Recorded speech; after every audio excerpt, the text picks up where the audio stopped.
가족이 가장 무서운 적이 될 수도 있다는 걸 저는 너무 늦게 알았습니다. 이 이야기를 들으시고 혹시라도 비슷한 상황에 계신 분들이 계시다면 제 경험이 작은 경고가 되길 바랍니다. 사연이 시작되기 전에 구독과 좋아요, 알림 설정까지 해주시면 따뜻한 이야기들 더 자주 전해드릴 수 있습니다. 안녕하세요. 저는 올해 68살 된 할머니입니다. 오늘 제 이야기를 들려드리려고 합니다. 사실 이런 이야기를 남에게 하기가 쉽지 않은데 혹시나 저와 같은 상황에 계신 분들께 도움이 될까 해서 용기를 내어봅니다. 저는 지금으로부터 10년 전에 남편을 먼저 떠나보냈습니다. 그분은 평생 성실하게 살았던 사람이었어요. 공무원으로 근무하시면서 우리 가정을 책임져 주셨고 딸아이 하나 대학까지 보내주셨죠. 하지만 갑작스러운 심장마비로 세상을 떠나시게 되었습니다. 그때 제 나이가 58이었으니 벌써 10년이 흘렀네요. 남편이 돌아가신 후에는 정말 막막했습니다. 평생 남편에게 의지해서 살았던 제가 갑자기 혼자서 모든 것을 해결해야 한다는 게 두려웠어요. 하지만 딸아이가 있으니까 어떻게든 버텨야겠다는 생각으로 하루하루를 보냈습니다. 다행히 남편이 남겨준 작은 연금과 제가 파트타임으로 하는 일로 근근히 생활할 수 있었어요. 우리 딸은 25에 결혼을 했는데 불행히도 결혼 생활이 오래가지 못했습니다. 사위가 술을 많이 마시고 도박을 해서 집안이 엉망이 되었거든요. 딸은 아들 하나를 데리고 이혼을 했습니다. 그때 외손자가 겨우 5살이었어요.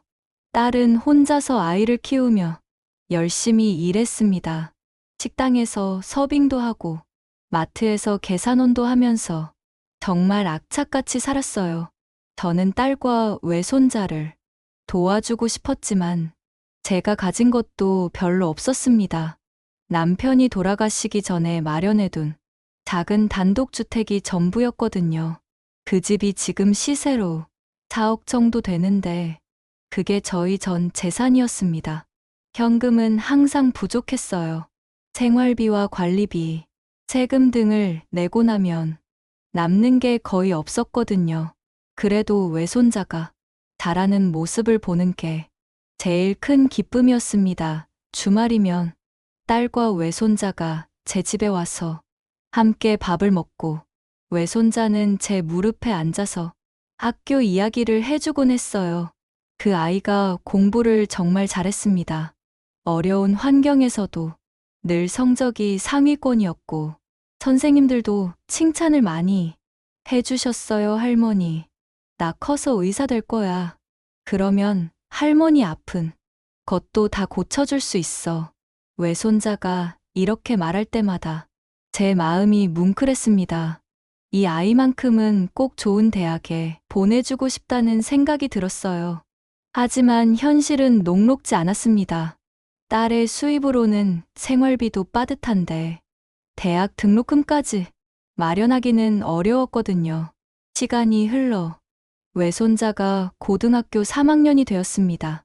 정말 열심히 공부해서 좋은 대학에 합격했어요. 의대는 아니었지만 그래도 서울에 있는 괜찮은 대학의 공과대학에 붙었습니다. 온 가족이 기뻐했죠. 하지만 기쁨도 잠시 곧 현실 문제가 닥쳤습니다. 등록금이 800만 원이었어요. 우리 가정 형편으로는 감당하기 어려운 큰 금액이었습니다. 딸은 은행 여기저기 알아봤지만 신용등급이 낮아서 대출도 쉽지 않았어요. 저도 나이가 많아서 대출 심사에서 번번이 떨어졌습니다. 정말 막막했어요. 그때 문득 여동생 생각이 났습니다. 저보다 3살 어린 여동생은 남편이 사업을 해서 형편이 괜찮은 편이었거든요. 평소에는 자주 연락하지 않았지만 이럴 때는 가족의 도움이 필요하다는 생각이 들었어요. 과연 여동생이 도와줄 수 있을까요? 용기를 내어 전화를 걸어보기로 했습니다. 여동생에게 전화를 걸기까지 사실 며칠을 망설였습니다. 자존심도 있었고 무엇보다 남에게 손을 벌리는 게 처음이라 어색했거든요. 하지만 외손자의 대학 등록 마감일이 다가오고 있었고 다른 방법이 없었습니다. 여보세요, 언니야? 여동생의 목소리는 여전히 밝고 활기찼습니다. 저보다 3살 어린 65인데도 목소리만 들으면 훨씬 젊어 보였어요. 평소에 운동도 하고 피부 관리도 받는다고 들었습니다. 응, 나야. 갑자기 전화해서 미안해, 뭘 미안해. 언니가 언제든 연락하지. 그런데 목소리가 좀 침울한데 무슨 일 있어? 여동생은 제 기분을 금세 알아챘습니다. 어렸을 때부터 눈치가 빠른 아이였거든요. 저는 외손자의 대학 합격 소식부터 차근차근 이야기했습니다. 기쁜 일이지만 등록금 때문에 고민이라는 것도 솔직하게 털어놓았어요. 아, 그렇구나. 우리 조카가 그렇게 똑똑했지. 어려서부터 공부 잘한다고 들었는데 역시 대학도 좋은데 붙었네. 여동생은 진심으로 기뻐하는 것 같았습니다. 그리고 이어서 말했어요, 언니. 그 정도 돈은 큰 문제 아니야. 우리가 가족인데 뭘 그렇게 고민해. 내가 도와줄게. 순간 가슴이 뜨거워졌습니다. 역시 가족은 가족이구나 싶었어요. 하지만 여동생은 단순히 돈을 빌려주겠다는 게 아니었습니다. 그런데 언니, 현금으로 주기는 좀 어려워. 우리도 사업하느라 돈이 묶여 있거든. 대신에 좋은 방법이 있어. 무슨 방법? 언니 집으로 담보대출 받아서 등록금 해결하고 내가 대신 갚아줄게. 어차피 언니 혼자 계시니까 집 관리하는 것도 복잡하잖아. 내가 전체적으로 관리해드릴게. 처음에는 좀 이상하다는 생각이 들었습니다. 왜 굳이 제 집을 담보로 잡아야 하는지 이해가 안 됐거든요. 하지만 여동생의 설명을 들어보니 나름 합리적이었어요. 언니 생각해봐. 은행에서 개인 신용대출 받으려면 이자도 높고 조건도 까다로워. 근데 집 담보대출은 이자가 훨씬 낮아. 그리고 내가 상환 관리까지 해주면 언니는 신경 쓸 일도 없고. 며칠 후 여동생이 직접 집으로 찾아왔습니다. 정말 오랜만에 만나는 자매였어요. 여동생은 예전보다 훨씬 세련되어 보였습니다. 브랜드 옷을 입고 비싼 가방을 들고 왔더라고요. 사업이 잘 되고 있다는 게 한눈에 보였습니다. 언니, 집이 정말 좋네. 관리도 잘 되어 있고 이 정도면 담보대출 받기에 충분해. 여동생은 집 안팎을 꼼꼼히 살펴봤습니다. 마치 부동산 전문가라도 된 것처럼 구석구석 확인하더라고요. 그러면서 계속 칭찬을 했어요. 언니가 혼자서도 집을 이렇게 잘 관리했네. 정말 대단해. 그날 여동생은 은행 서류들을 미리 준비해왔습니다. 담보대출 신청서부터 각종 동의서까지 말이에요. 너무 준비성이 좋아서 오히려 놀랐습니다. 언니, 미리 알아봤는데 이 은행이 조건이 제일 좋아. 이자도 낮고 절차도 간단해. 여기다 신청하자. 저는 서류를 보면서도 뭔가 복잡하고 어려웠습니다.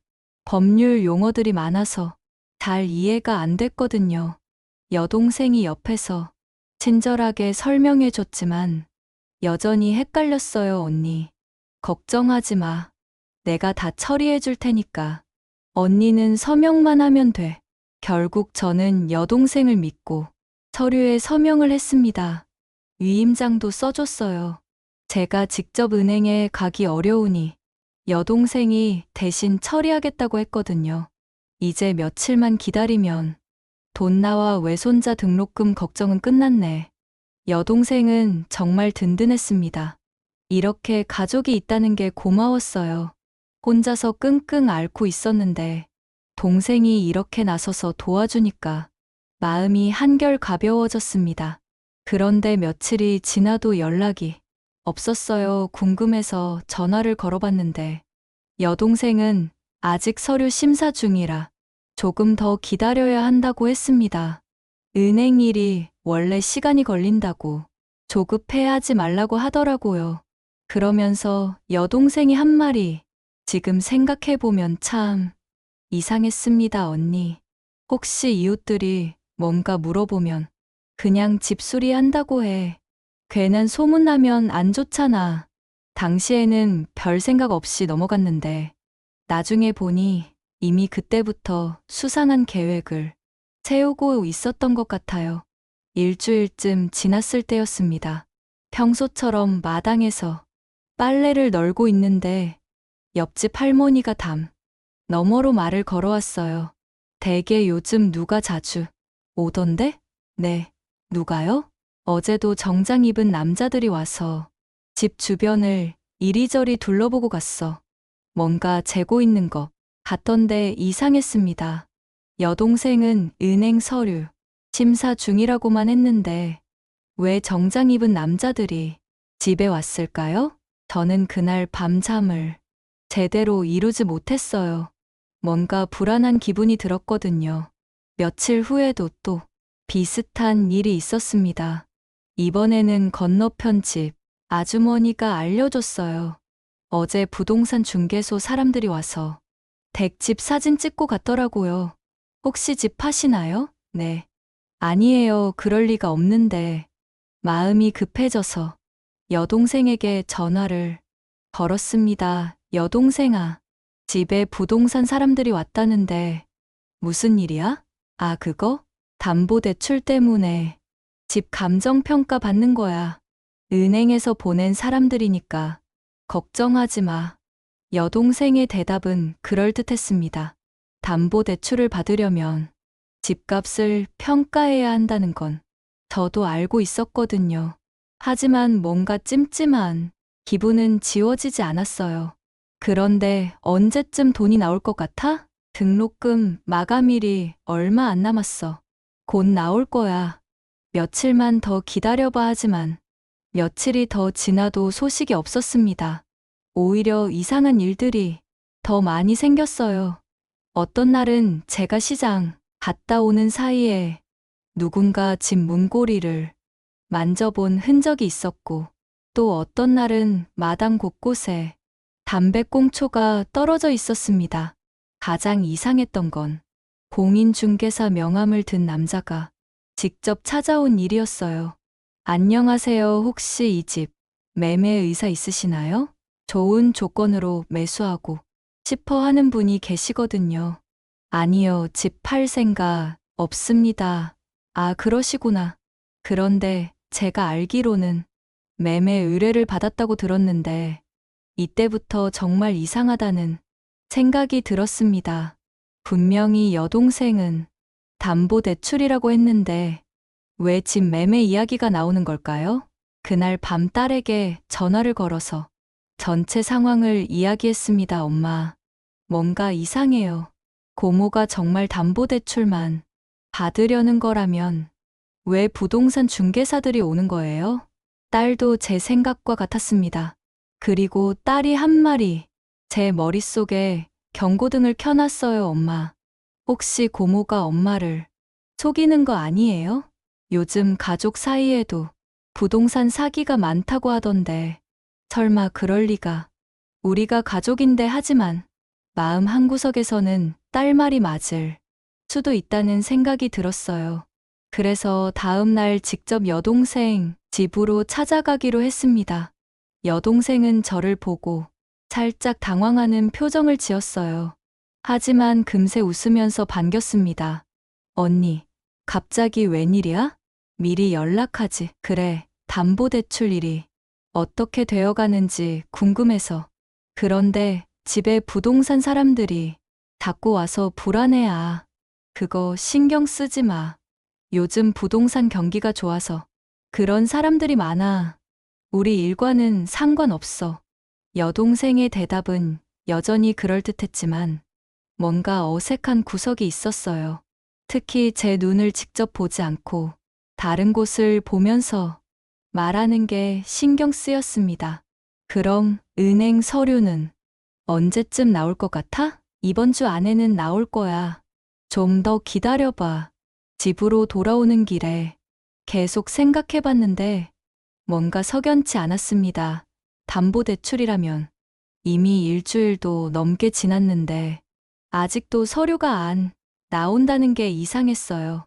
그리고 부동산 중개사들이 계속 찾아오는 것도 우연이라고 하기에는 너무 잦았습니다.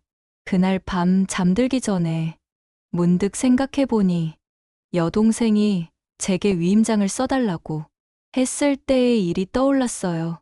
그때 여동생이 가져온 서류가 생각보다 많았고 제가 이해하지 못하는 부분들이 꽤 있었거든요. 혹시 제가 모르는 사이에 다른 일이 진행되고 있는 건 아닐까? 이런 의심이 들기 시작하니까 밤새 잠을 이룰 수가 없었습니다. 여동생을 믿고 싶었지만 주변에서 일어나는 일들이 너무 수상했어요. 다음 날 아침, 마침내 결심을 했습니다. 직접 등기소에 가서 우리 집 등기부등본을 떼어보기로 한 거예요. 뭔가 잘못되고 있다면 거기서 확인할 수 있을 테니까요. 등기소에 가기 전에 딸에게 연락했습니다. 혼자 가기가 불안해서 함께 가자고 했어요. 딸도 제 마음을 이해해 주었습니다. 엄마, 저도 계속 걱정됐어요. 같이 가서 확인해 봐요. 등기소는 처음 가보는 곳이라 어색했습니다. 딸이 창구에서 등기부등본 발급을 신청했어요. 접수 직원은 친절하게 안내해 주었습니다.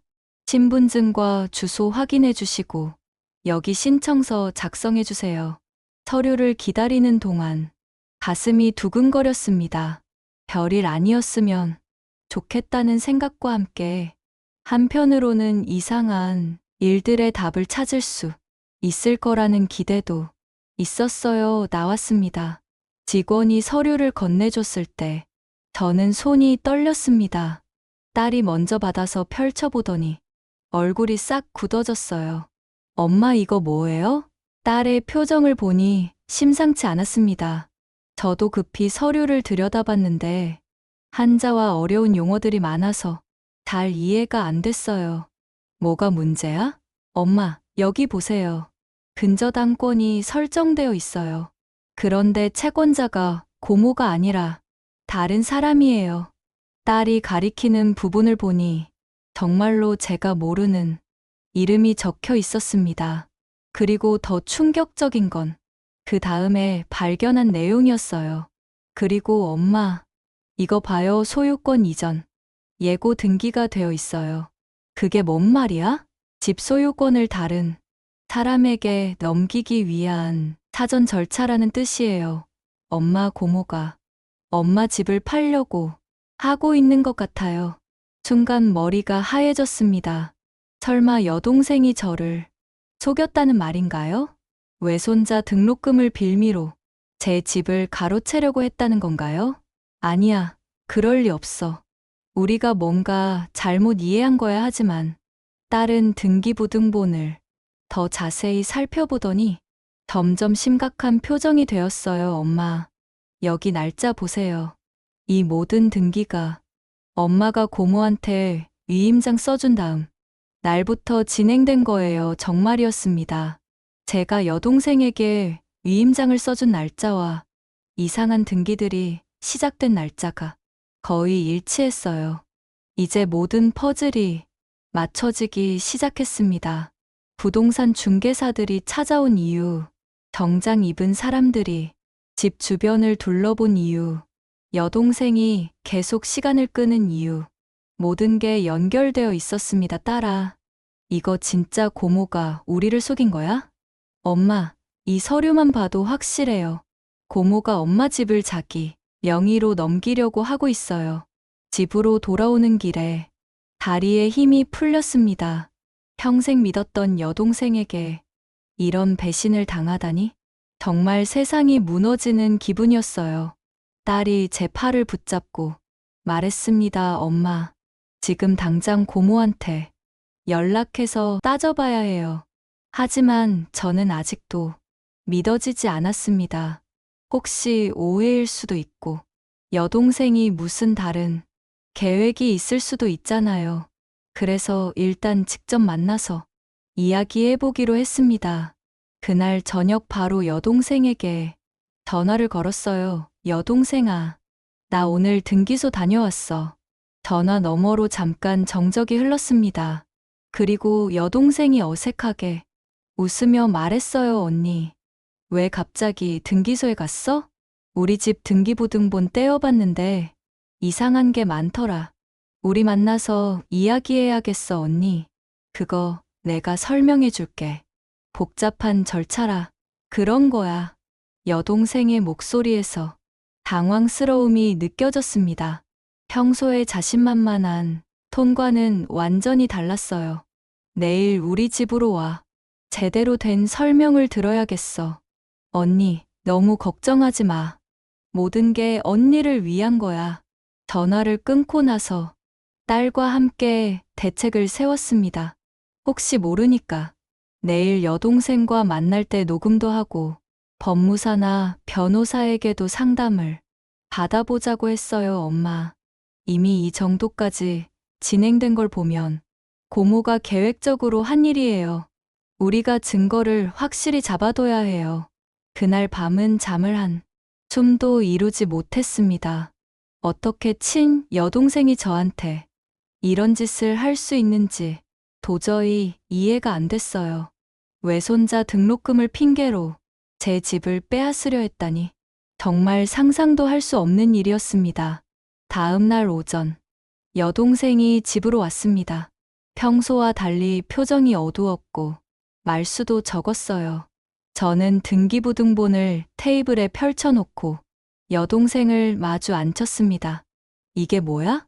담보대출이라더니 왜 소유권, 이전 등기가 되어 있어? 여동생은 한참 동안 서류를 내려다보더니 한숨을 쉬었습니다. 그리고 드디어 진실을 털어놓기 시작했어요. 언니 미안해. 사실은 그 순간부터 제 인생에서 가장 충격적인 고백이 시작되었습니다. 언니 미안해. 사실은 처음부터 집을 노린 거야. 여동생의 고백의 순간 귀를 의심했습니다. 뭔가 잘못 들은 게 아닐까 싶었어요. 뭐라고? 무슨 소리야? 언니 집이 너무 좋은 위치에 있잖아.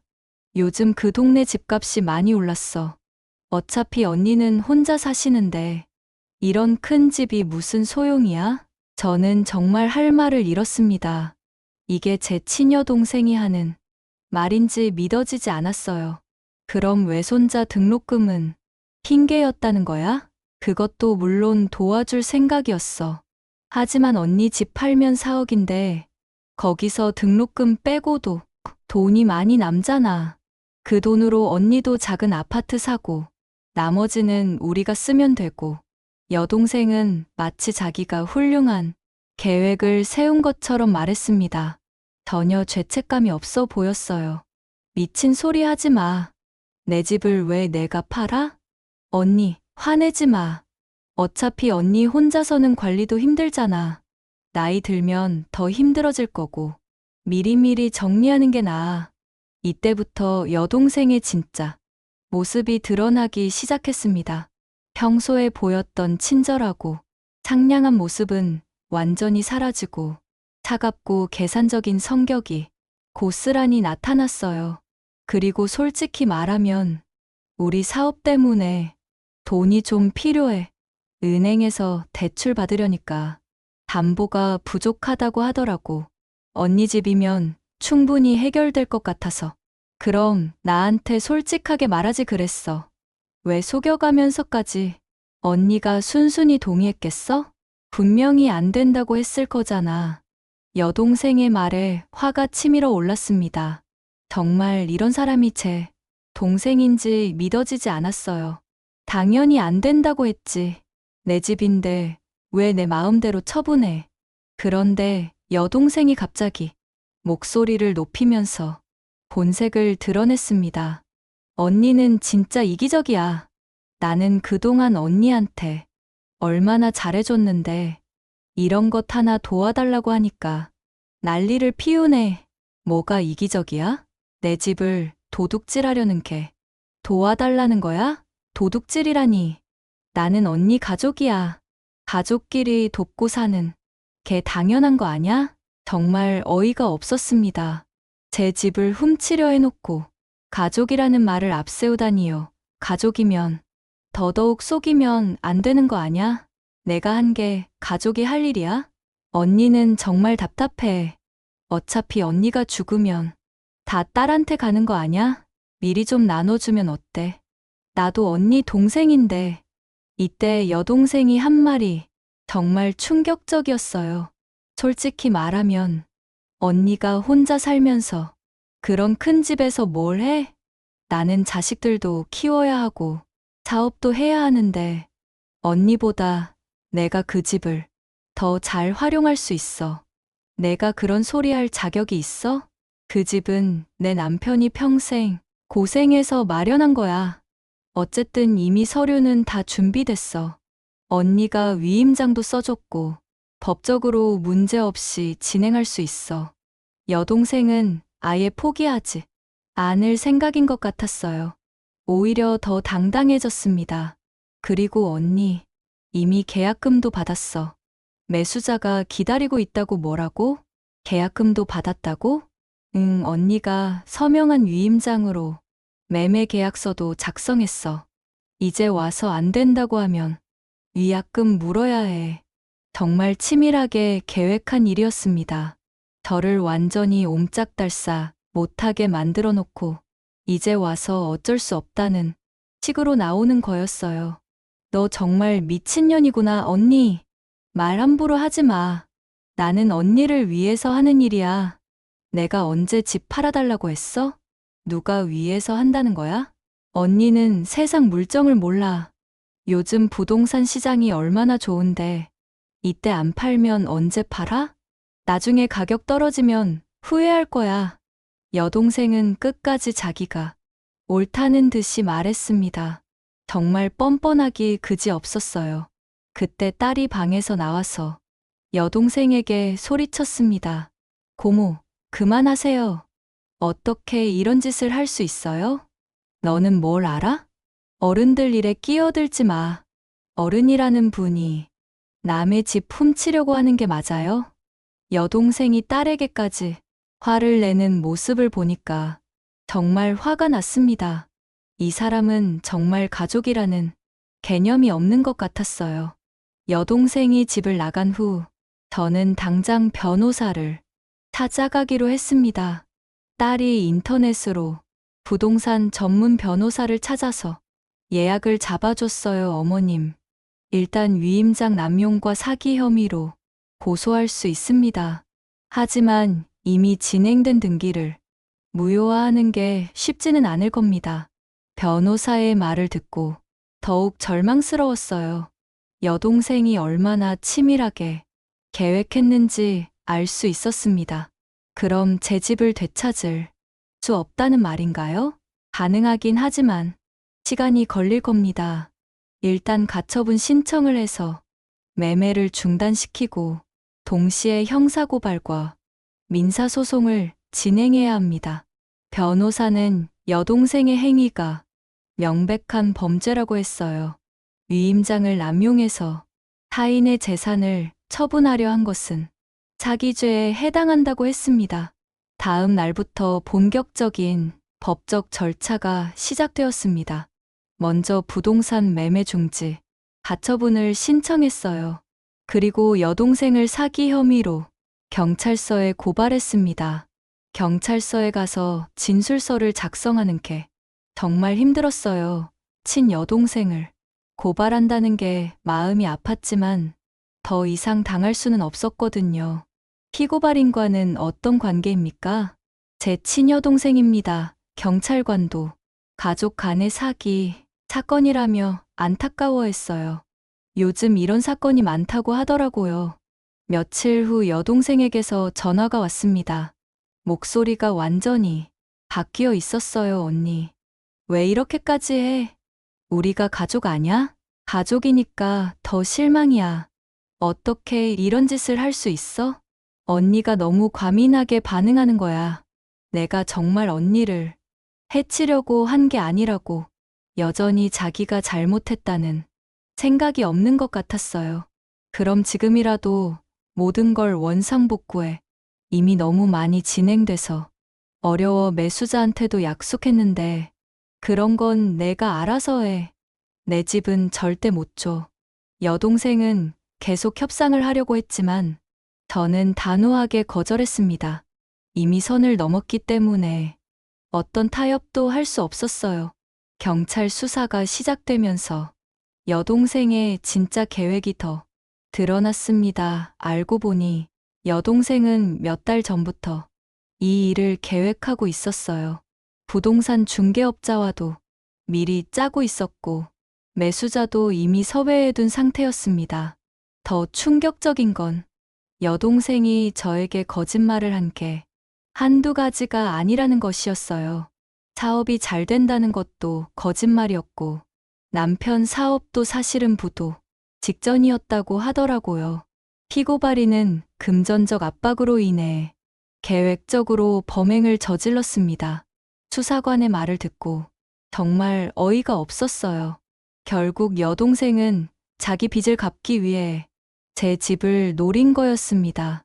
한 달 후 검찰에서 여동생을 기소했습니다.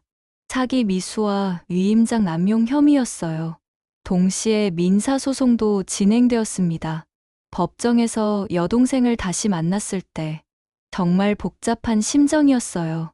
어렸을 때 함께 뛰어놀던 동생이 이제는 피고석에 앉아 있다니. 피고인, 혐의를 인정합니까? 부분적으로 인정합니다. 하지만 피해자를 해치려는 의도는 없었습니다.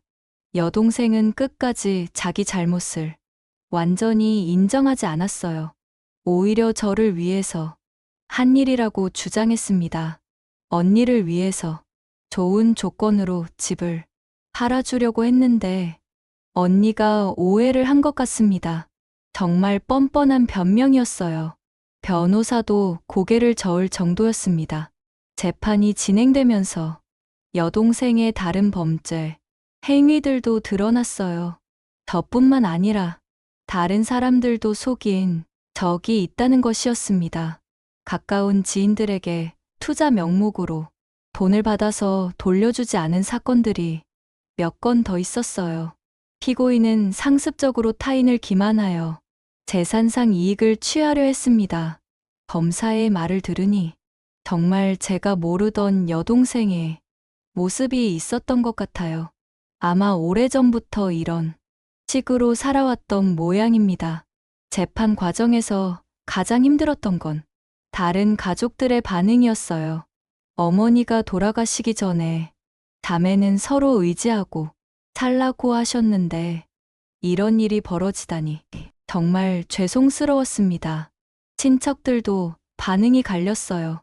어떤 사람들은 제 편을 들어줬지만 어떤 사람들은 가족끼리 법정까지 가야 하느냐며 저를 탓하기도 했어요. 하지만 저는 포기할 수 없었습니다. 이건 단순한 가족 갈등이 아니라 명백한 범죄였거든요. 만약 제가 여기서 물러서면 여동생은 또 다른 피해자를 만들 것이 분명했어요. 재판이 진행되면서 여동생의 추가적인 범죄 행위들이 계속 밝혀졌습니다. 정말 상상도 못했던 일들이었어요. 검찰 수사 과정에서 여동생이 저와 비슷한 수법으로 다른 피해자들도 속였다는 사실이 드러났습니다. 특히 동네 독거노인들을 타겟으로 해서 투자하면 이익을 나눠주겠다며 돈을 받아 가로챈 사건이 여러 건 있었어요. 피고인은 지난 3년간 총 8명의 피해자로부터 2억여 원을 편취했습니다. 검사의 발표를 들으니 정말 충격이었어요. 제가 알던 여동생이 전혀 아니었습니다. 이미 상습범이었던 거죠. 더 가관인 건 여동생의 남편도 이 모든 사실을 알고 있었다는 것이었어요. 단순히 방관만 한 게 아니라 때로는 공범 역할을 하기도 했다고 합니다. 재판 중간에 여동생이 갑자기 저에게 편지를 보냈어요. 변호사를 통해서 전달된 편지였는데 내용을 보고 정말 어이가 없었습니다, 언니. 내가 이렇게 된 것도 다 언니 때문이야.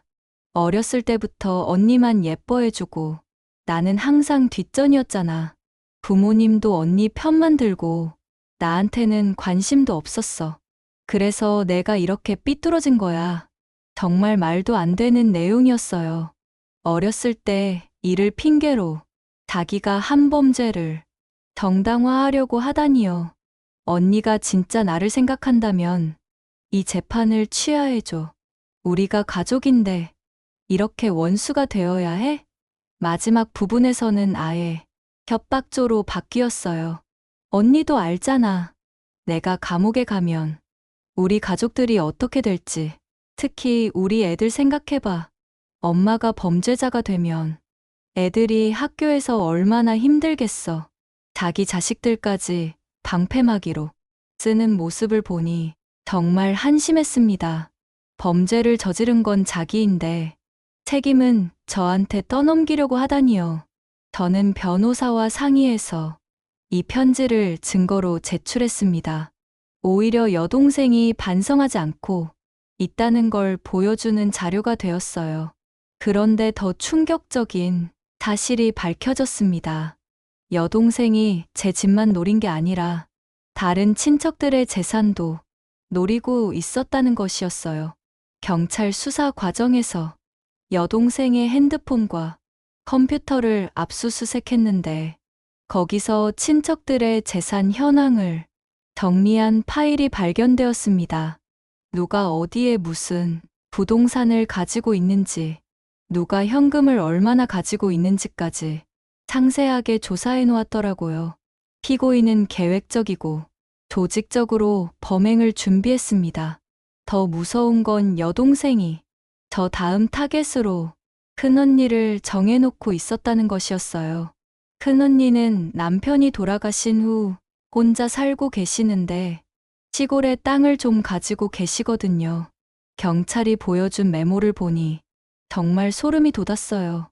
큰언니 농지 3,000평, 시세 5억 추정 자식들이 서울에 살아서 관심 없음. 접근 방법 건강 문제로 요양원 입소 권유 후 재산 관리 위임받기 정말 치밀하고 악랄한 계획이었습니다. 가족들의 약점을 파악해서 그걸 이용해 재산을 가로채려고 했던 거예요. 이 사실을 알고 나서 바로 큰언니에게 연락드렸어요.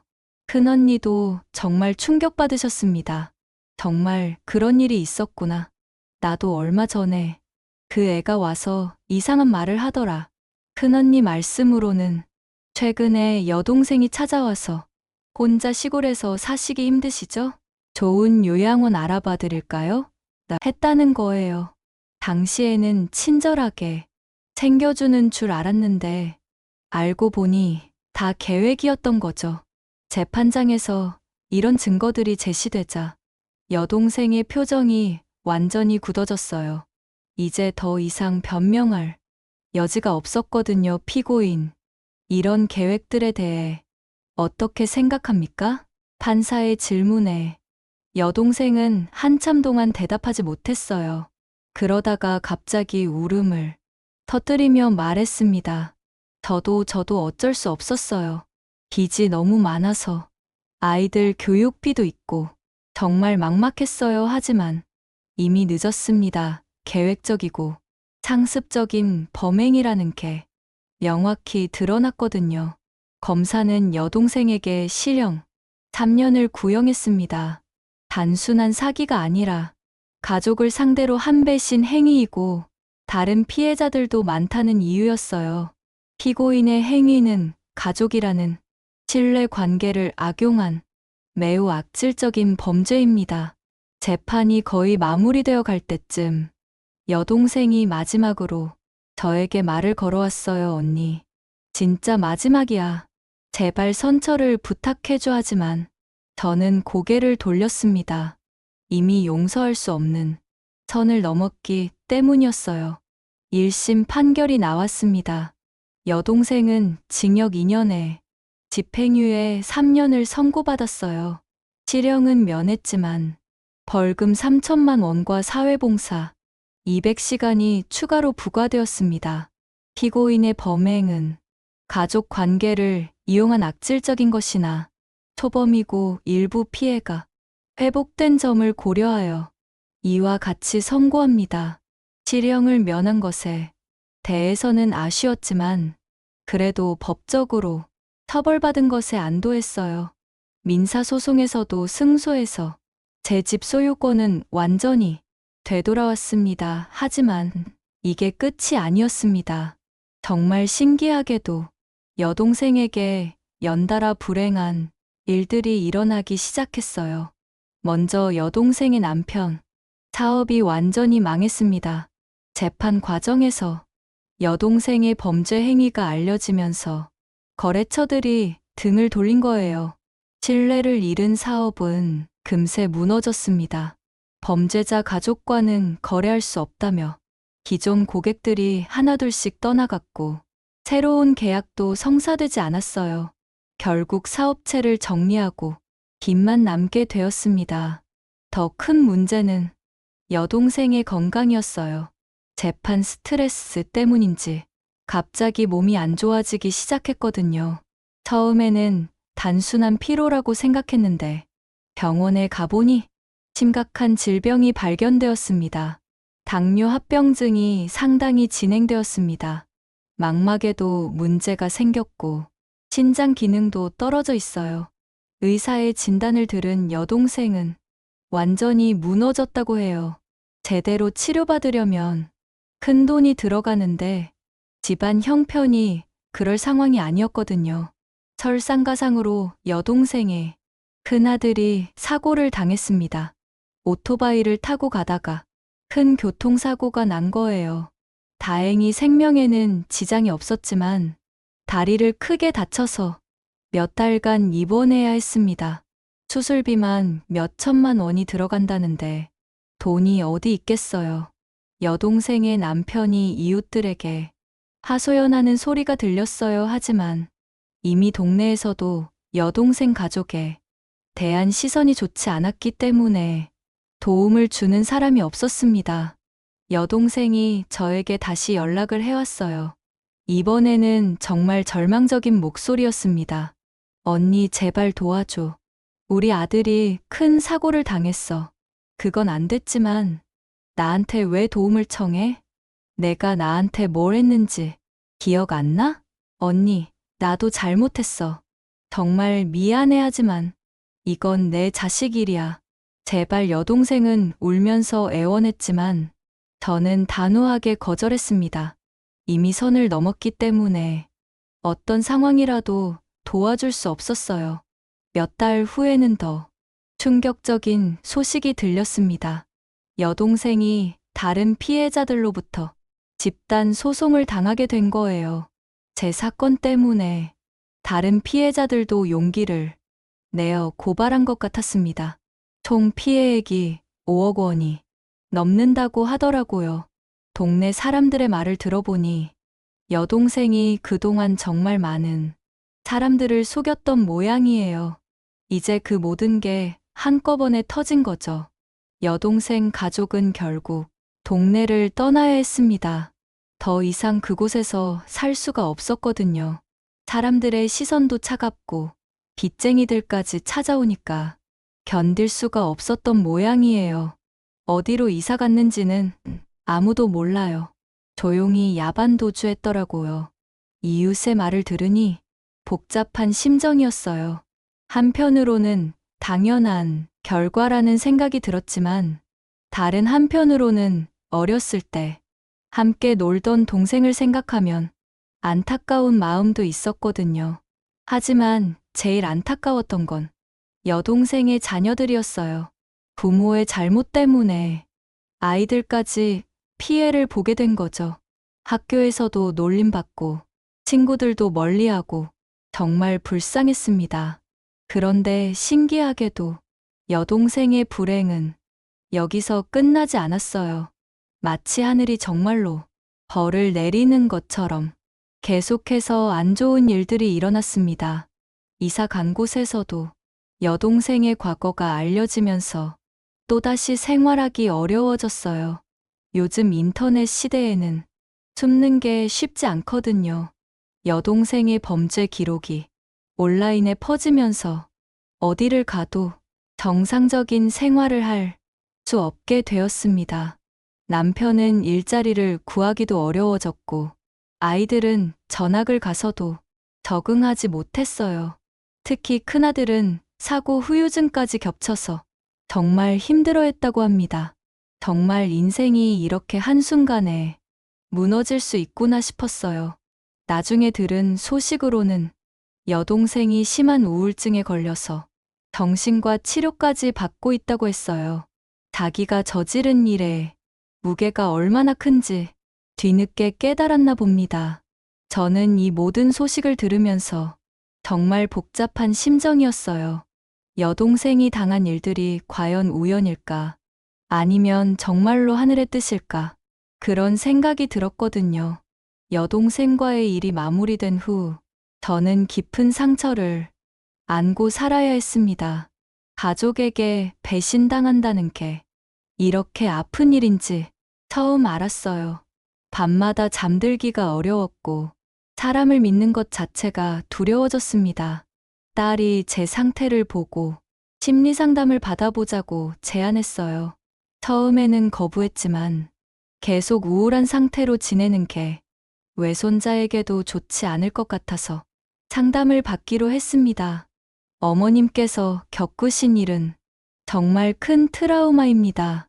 가족이라는 특별한 관계에서 일어난 배신이라 더욱 깊은 상처가 됐을 거예요. 상담사 선생님의 말씀을 들으니 제 마음이 조금 이해가 되었어요. 제가 이상한 게 아니라 이런 상황에서는 누구나 힘들어할 수밖에 없다는 것을 알게 되었습니다. 시간이 약이라는 말이 있지만 적극적으로 치유하려고 노력해야 해요. 새로운 관계를 만들고 새로운 경험을 해보시는 게 좋겠어요. 상담을 받으면서 조금씩 마음이 나아지기 시작했습니다. 그리고 무엇보다 외손자의 존재가 큰 힘이 되었어요. 외손자는 결국 대학에 입학할 수 있었습니다. 여동생 때문에 한동안 등록금 문제로 고생했지만 다행히 지자체에서 운영하는 장학 재단에서 도움을 받을 수 있었어요. 또 대학에서도 성적 우수 장학금을 받게 되어서 등록금 문제는 해결되었습니다. 할머니, 나 장학금 받았어. 이제 할머니가 걱정하지 않으셔도 돼. 외손자가 기뻐하는 모습을 보니 그동안의 고생이 보람있게 느껴졌어요. 이 아이만큼은 꼭 좋은 사람으로 키우고 싶다는 생각이 들었습니다. 하지만 여전히 동네에서 생활하는 게 불편했어요. 여동생 일 때문에 이웃들의 시선이 신경 쓰였고 그 집에서 계속 살면 자꾸 나쁜 기억이 떠올랐거든요. 그래서 큰 결심을 했습니다. 서울을 떠나 시골로 이사하기로 한 거예요. 마침 지방에 있는 작은 마을에서 저렴한 집을 구할 수 있었고 그곳으로 새로운 출발을 하기로 했습니다. 엄마, 정말로 이사하실 거예요? 딸은 걱정스러워했지만 제 결심을 이해해 주었어요. 오히려 새로운 환경에서 새 출발을 하는 게 좋을 수도 있다고 했습니다. 이사 준비를 하면서 집안을 정리하는데 정말 많은 추억들이 있었어요. 남편과 함께했던 추억, 딸이 어릴 때 추억, 그리고 외손자와 함께한 추억들. 좋은 기억들만 가져가기로 했습니다. 여동생과 관련된 물건들은 모두 버렸어요. 함께 찍었던 사진들, 여동생이 선물해준 물건들. 더 이상 간직하고 싶지 않았거든요. 이사하는 날, 딸과 외손자가 도와주러 왔어요. 외손자는 처음에는 할머니가 멀리 이사가는 게 섭섭해했지만 나중에는 이해해 주었습니다. 할머니, 새로운 곳에서 행복하게 사세요. 방학 때마다 놀러 갈게요. 새로 이사한 마을은 정말 조용하고 평화로웠어요. 공기도 맑고 이웃들도 친절했습니다. 서울의 복잡함에서 벗어나니까 마음도 한결 편해졌어요. 마을 사람들은 제 사정을 자세히 알지 못했기 때문에 그냥 서울에서 내려온 할머니로만 알고 있었어요. 새로운 관계에서는 과거 일을 굳이 이야기할 필요가 없으니까 편했습니다. 마을에는 경로당도 있고 작은 텃밭도 가꿀 수 있어서 할 일이 많았어요. 새로운 취미도 생겼습니다. 다른 할머니들과 함께 요가도 배우고 서예도 배우기 시작했어요. 도시에서 오신 분은 처음이에요. 적응하시는데 도움이 필요하면 언제든 말씀하세요. 마을 이장님을 비롯해 여러분들이 저를 따뜻하게 받아주었어요.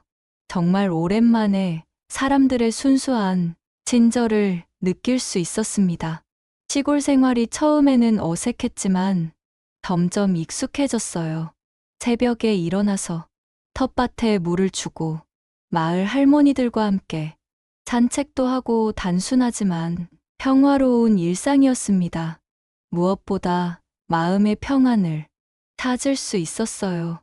여동생 일로 생긴 상처가 완전히 아문 건 아니지만 그래도 예전보다는 훨씬 나아졌습니다. 외손자도 약속대로 방학 때마다 놀러 왔어요. 도시 아이가 시골에 와서 신기해하는 모습이 보기 좋았습니다. 할머니, 여기 공기가 정말 좋네요.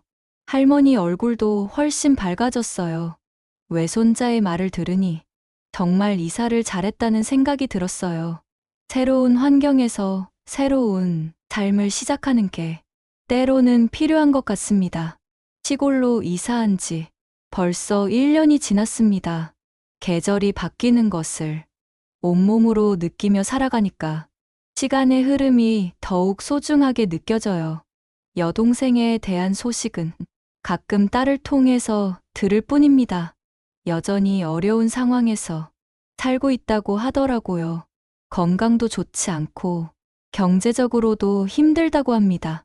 하지만 더 이상 제가 신경 쓸 일은 아니에요. 엄마 고모가 엄마한테 미안하다는 말을 전해달라고 했어요. 딸이 가끔 이런 말을 전해주지만 저는 별다른 반응을 보이지 않습니다. 이미 용서할 수 없는 선을 넘었기 때문이에요. 미안하다는 말만으로는 돌이킬 수 없는 일들이 너무 많습니다. 대신 저는 제 앞에 있는 일들에 집중하기로 했어요. 마을에서 새로운 친구들을 사귀고 새로운 취미를 즐기고 무엇보다 외손자가 잘 자라는 모습을 지켜보는 것에 기쁨을 찾았습니다. 외손자는 대학 생활에 잘 적응하고 있어요. 성적도 우수하고 친구들도 많이 사귀었다고 합니다. 무엇보다 바른 마음을 가지고 성장하고 있는 게 가장 기뻐요. 할머니, 나 이번 학기에도 장학금 받았어요. 그리고 아르바이트도 시작했어요. 이제 용돈도 직접 벌어서 쓸 수 있어요. 외손자가 점점 더 성숙해지는 모습을 보니 정말 대견했습니다. 어려운 환경에서도 굴복하지 않고 자신의 길을 찾아가는 모습이 저에게도 큰 힘이 되었어요. 마을에서는 제가 손자를 혼자 키우는 할머니로 알려져 있어요. 자세한 사정은 말하지 않았지만 사람들이 저를 대견하게 여겨주십니다. 요즘 같은 세상에 손자 교육을 그렇게 잘 시키시다니 정말 대단하세요. 이웃 할머니들의 칭찬을 들을 때마다 뿌듯합니다. 비록 어려운 일을 겪었지만 그래도 외손자만큼은 잘 키워낸 것 같아서요. 시골 생활에도 완전히 적응했어요. 작은 텃밭에서 채소도 기르고 마을 행사에도 참여하고 경로당에서 다른 할머니들과 이야기도 나누면서 하루하루를 보냅니다. 특히 텃밭 가꾸기가 제 새로운 취미가 되었어요. 씨앗을 심고 물을 주고 잡초를 뽑으면서 식물이 자라는 모습을 지켜보는 게 정말 신기하고 보람 있어요. 할머니가 기른 상추가 정말 맛있어요. 외손자가 놀러와서 제가 기른 채소를 맛있게 먹는 모습을 보면 절로 웃음이 나와요. 이런 작은 기쁨들이 모여서 삶의 의미를 만들어가는 것 같습니다. 가끔 혼자 있을 때 지난 일들을 생각해 보면 여전히 가슴이 아픕니다. 평생 믿고 살았던 여동생에게 배신당한 일은 쉽게 잊혀지지 않아요. 하지만 그 일 때문에 제 인생 전체가 망가지지는 않았다는 걸 깨달았습니다. 오히려 그 일을 겪으면서 진짜 소중한 것이 무엇인지 알게 되었어요. 돈이나 재산보다는 진실한 마음, 서로를 믿고 사랑하는 관계가 얼마나 중요한지 깨달았습니다.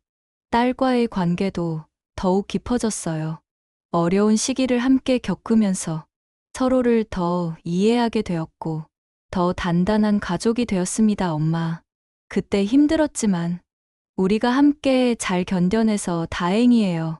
딸의 말을 들으니 정말 그렇다는 생각이 들었어요. 혼자였다면 견디기 어려웠을 텐데 가족이 있어서 이겨낼 수 있었던 것 같습니다.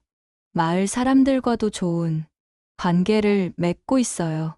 서로 도우며 살아가는 시골의 정이 정말 따뜻합니다.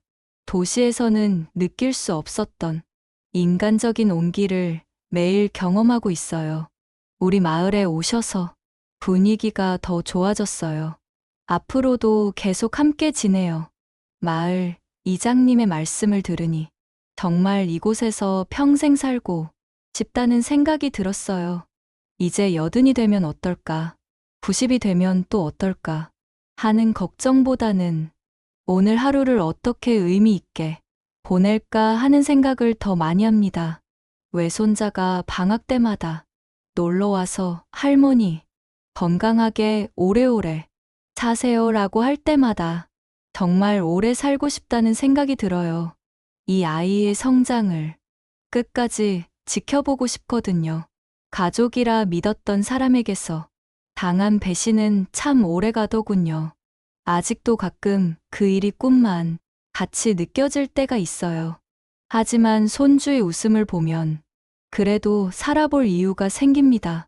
앞으로도 이런 작은 행복들을 하나씩 모아가면서 살아갈 거예요.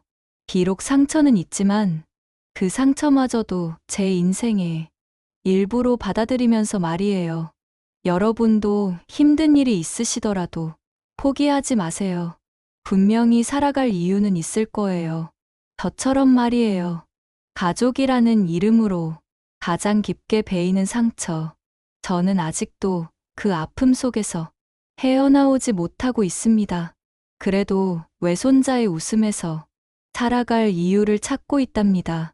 오늘 제 이야기를 끝까지 들어주셔서 감사합니다. 구독과 좋아요, 알림 설정도 잊지 말아주세요. 여러분의 따뜻한 관심이 저에게 큰 힘이 됩니다.